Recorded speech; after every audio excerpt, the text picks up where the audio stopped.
बकिया video देखने से पहले वीडियो को लाइक करें, राहम टीवी चैनल को सब्सक्राइब करें और बेल आइकन पर क्लिक करें। शुक्रिया। ईमान कितना बुलंद मुकाम है, इतना बुलंद मुकाम है कि ईमान की बुनियाद पर तो निजाते हैं, आखिर पे मामूली सा ईमान जो नबुव्वत की खुर्दबीन से भी नजर नहीं आएगा, अगर इतना सा भी ईमान कल्ब के अंदर होगा तो अल्लाह तबारक व तआला उस ईमान की वजह से उसकी बख्शिश कर देंगे। तभी तो हदीस में आता है, इससे तो कहते हैं उलमा के ईमान हाथ से जाने ना दो।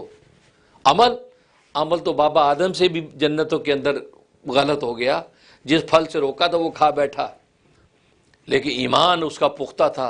ज़मीन पर गिरने के बाद उसी खुदाई को पुकारता रहा, उसी का दरवाज़ा खटखटाता रहा, यहाँ तक कि अल्लाह तबारक व तआला ने उनकी तौबा को कबूल कर लिया। तो अमल की कोताहियाँ इंसान के अंदर रहेंगी, ये हाथ से छूटने वाली नहीं है। ईमान हाथ से नहीं जाना चाहिए।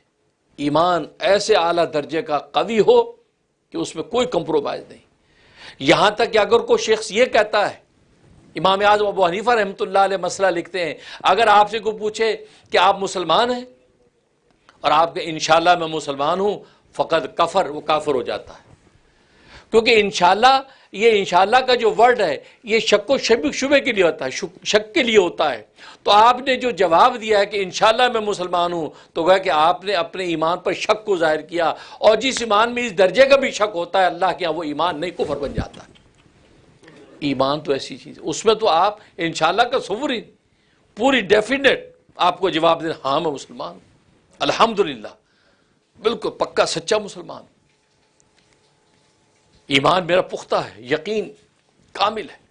बाकी अमल जैसे भी हैं, आज तुम नमाज तो पढ़ते नहीं, आज तुम रोज़े तो रखते, ठीक है, नहीं रोज़ा रखता, नहीं नमाज पढ़ता, यार मेरे अमल की कोताही है, मेरा गुनाह है ये बहुत बड़ा, लेकिन ईमान मेरा पक्का है। अल्लाह के नबी को आखिरी नबी मानता हूँ मैं। तो कहने का मकसद है ईमान, इसका तो ईमान में कोई कंप्रोमाइज़ नहीं। उसके अंदर ये ना कहो कि जी नहीं हो, जैसे आज की दुनिया में बड़े बड़े इंसान पर अहवाल आते हैं, कहीं ऐसे अहवाल आ गए कि आप मुसलमान हैं तो मुसलमान है तो भी इसको मार दो भाई, है, अगर काफिर तो छोड़ दो, ऐसे अहवाल आते हैं। लेकिन अल्लाह तबारक व तआला ने, अल्लाह तबारक व तआला फिर भी गुंजाइश दे दी। लेकिन अगर कोई शख्स कहता नहीं मैं मुसलमान हूँ और वो मारा जाता है तो शहीद है, आला दर्जे का शहीद है अल्लाह की नज़र में। खुदकुशी नहीं है, यानी सामने मौत नजर हालांकि आ रही है, ये खुदकुशी नहीं है। लेकिन अगर किसी ने आपको कुफर पर मजबूर किया और आप मजबूर ना हुए और कहा कि नहीं कोई बात नहीं, मैं इसी ईमान पर मरना चाहता हूं, और वो आपको मार दे, तो ये आला दर्जे का शहीद है। अब इससे अंदाजा करें यहाँ। और दूसरी जगह पर, या आप जंगल के अंदर ऐसी जगह पर गुम हो गए जहां खाने को कुछ नहीं है, आप भूखे हैं, प्यासे हैं, आपको मुर्दार मरा मिल गया, गधा मरा पड़ा है, खंजीर मरा पड़ा है। अब आपने सोचा अगर इसकी 2-4 बोटियां ना खाई तो मैं मर जाऊंगा, तो शरीयत को हुक्म है आप उसकी 2-4 बोटियां करके अपनी जान बचाओ।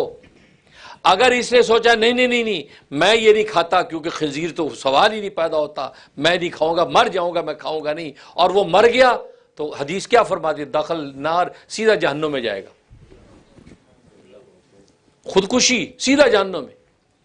अब अंदाजा कीजिए क्यों, इसे अल्लाह को मोमिन की जान इतनी अजीज है, उसका जिंदा रहना खुदा की याद की ताजगी है, अल्लाह चाहते ये जिंदा रहे, और ये चूंकि मेरा हक है, ये मुर्दार खाना ना खाना ये मेरा हक था, मेरी वजह से हलाल को हलाल और हराम को हराम समझता था। जब इन अहवाल के अंदर मैं उस हराम को इसके लिए हलाल कर रहा हूं, तो इसको चाहिए था अपनी तबीयत में न चलता बल्कि अल्लाह की शरीयत पे चलता, और इतना खा लेता कि जिससे ये जिंदा बच जाता और किसी ऐसे मुकाम पे पहुंच जाता जहां उसको हलाल मुयसर आता। लेकिन इसने क्या किया, मेरे हक को माफ करने के बावजूद मुझसे भी ऊपर की बात करने लगा कि नहीं नहीं मैं अपनी तबीयत पे चलूंगा, शरीयत पे नहीं चलूंगा। तो गोया कि इसने क्या किया, खुदकुशी की है, दखल अन्नार, सीधा जहन्नुम में जाएगा। अब कितनी बड़ी बात है। लेकिन जहां पर कुफर का मुकाबला आग पे सामने आ गया, काफिर ने कहा कलमा कुफर कहो वरना तुझे अभी कत्ल कर देंगे, कहो कि मैं काफिर हूं, कहो कि मैं मुसलमान नहीं हूं, बोलो वरना, है तो क्या होगा। अगर वो कहता नहीं मैं मुसलमान हूं, मोमिन, मैं नहीं बोलता, मैं कलमा कुफर नहीं बोल, अजीमत का मुकाम रास्ता इख्तियार कर लिया, तो फरमाया कि आला दर्जे का शहीद होगा। लेकिन कुरान ने कहा कि अगर یہ دل کے اندر ایمان کو پختہ رکھ کے زبان سے کہہ دیتا کہ ٹھیک ہے میں کافر ہوں، اور کہہ دیتا میں مسلمان نہیں ہوں۔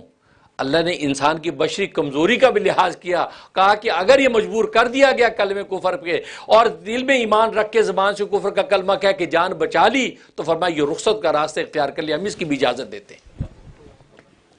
کیونکہ اللہ کو مومن کی زندگی بڑی عزیز ہے، کیونکہ مومن جب تک زندہ رہے گا خدا کی یاد کو تازہ کرے گا، ایمان کا نور دنیا کے اندر پھیلے گا۔ تو مانو کہ ایمان اتنے بلند درجے کی چیز ہے، ایمان کے اندر کمپرومائز نہیں۔